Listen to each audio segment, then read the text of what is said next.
was looking at some of your pre-tests for this unit of study, I noticed that a lot of you are pretty good at retelling a story. When you talk about how parts of a story fit together, you usually are able to answer by retelling in a chronological order.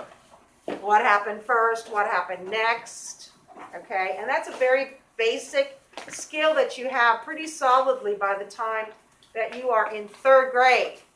That you can retell a story by the events that happened in the order in which they occurred. Today, what I want to teach you is that it is very important for you to be able to pause and synthesize, retelling only the part that we just read, only the part that we just read, and referencing it back to the backstory. Okay? Let me show you what I'm talking about. We're going to start by looking at our book, Fox.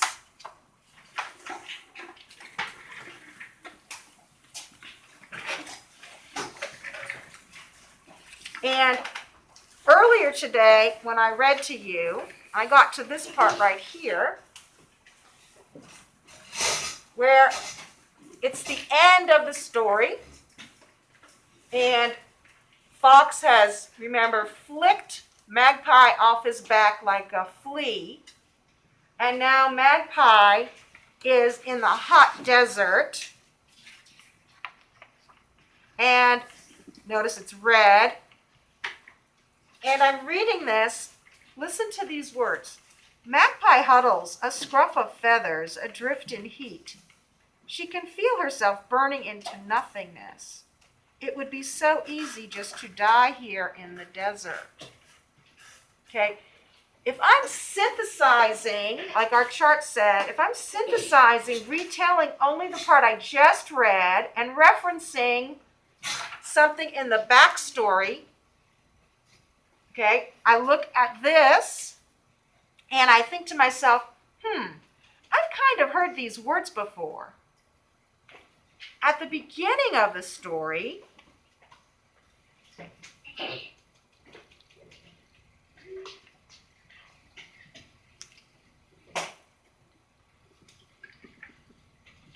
Magpie drags her body into the shadow of the rocks until she feels herself melting into blackness.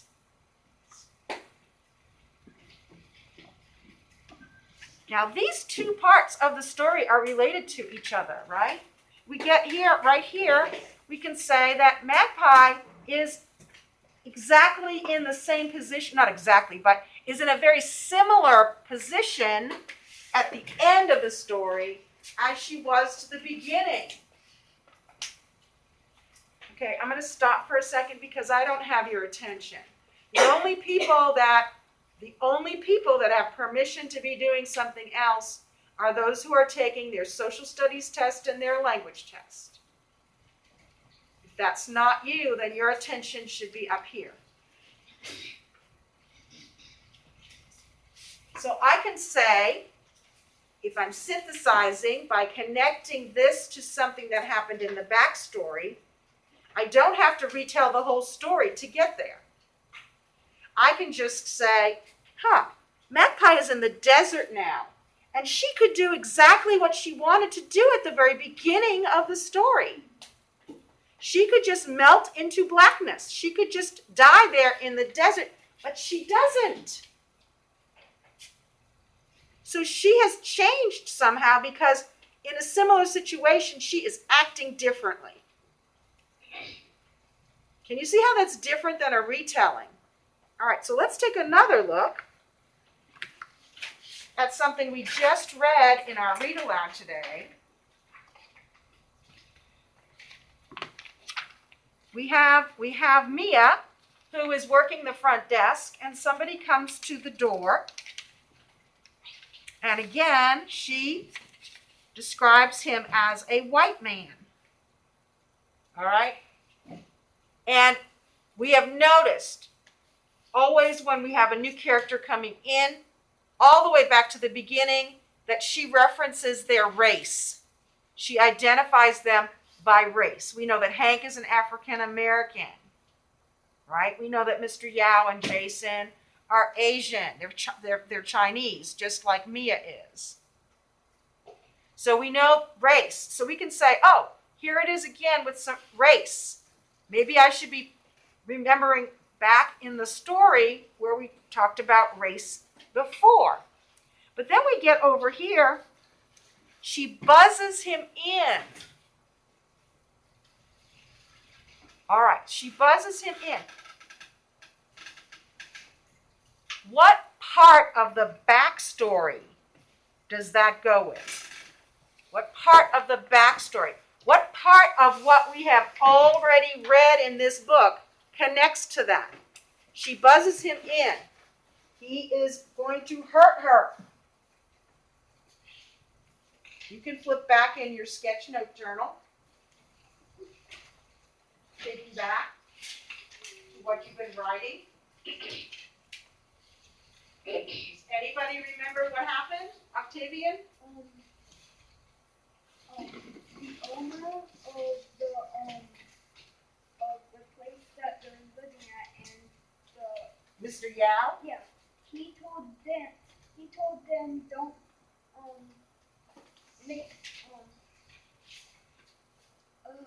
he told them don't let them in if they're like if you think I don't. I remember just talking about. You He have said not to let them in. right. He did. He said to be careful. You're right, exactly where you should be with that. He said to be careful. Don't let anybody bad. Don't buzz in anybody bad. He told her that, right? Remember? And she said to herself, "How do you tell that somebody is bad? They don't like wear a sign over their forehead." Okay? So when you are, as a fourth grader, we're moving away from the retelling of a story in chronological order, and we're moving now to a different way of thinking, a synthesizing way of thinking. We're not just retelling, but we are synthesizing. We're pausing as we read, and we're thinking about things in the backstory. So when you're sketchnoting during our read aloud, or when you're sketchnoting, when you're reading your independent reading book, you need to pause when you come to parts that remind you of something that happened previously in the story. And you need to make note of that. This reminds me. This connects to the beginning. This makes me think of what happened earlier in the story. Okay? So today when you're reading, you need to make sure that you're practicing this way of thinking, of synthesizing how something fits in with things that happened in the backstory, something that happened previously. So we're going to have our independent work time, and I do want to go over the champs with you. Okay? Now, conversation, okay? There should be no conversation today unless it's with an adult. So only with an adult.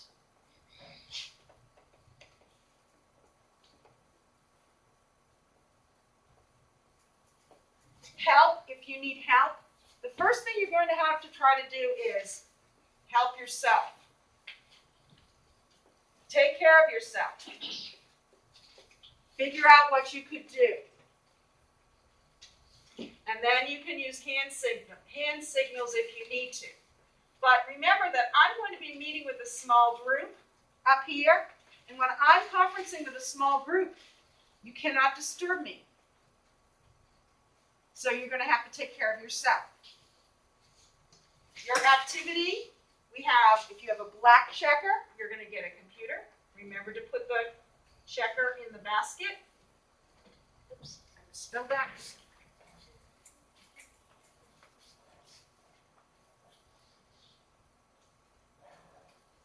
All right, then we're going to have our small group. And And your names are on the board. Jaden, Sean, and Kendall are going to come up here and with their, actually you don't really even need to bring anything with you. You're just going to come up here and sit on one of the pieces of tape. And then the rest of you, you're going to be doing your independent reading. You're reading the book you chose. I'm really having trouble in my brain focus.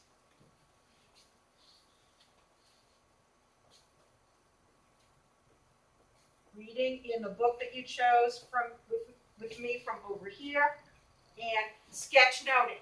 And you need to practice what you learned today in the mini lesson, because when we get to the end and we do our share, I'm going to want to be able to put some work under the document camera and let some people roll the dice for actually being able to apply the strategy today. All right, movement only as needed.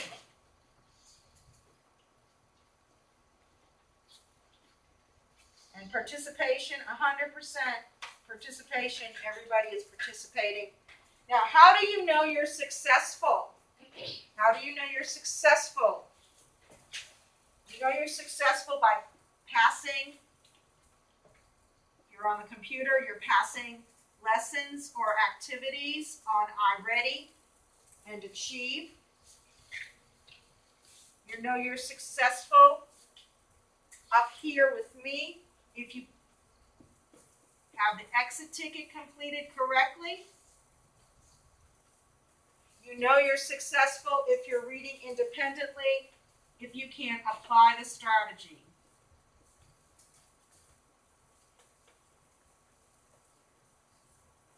And the strategy is synthesizing, remember? Okay. Any questions before we start? Okay, go ahead and begin working.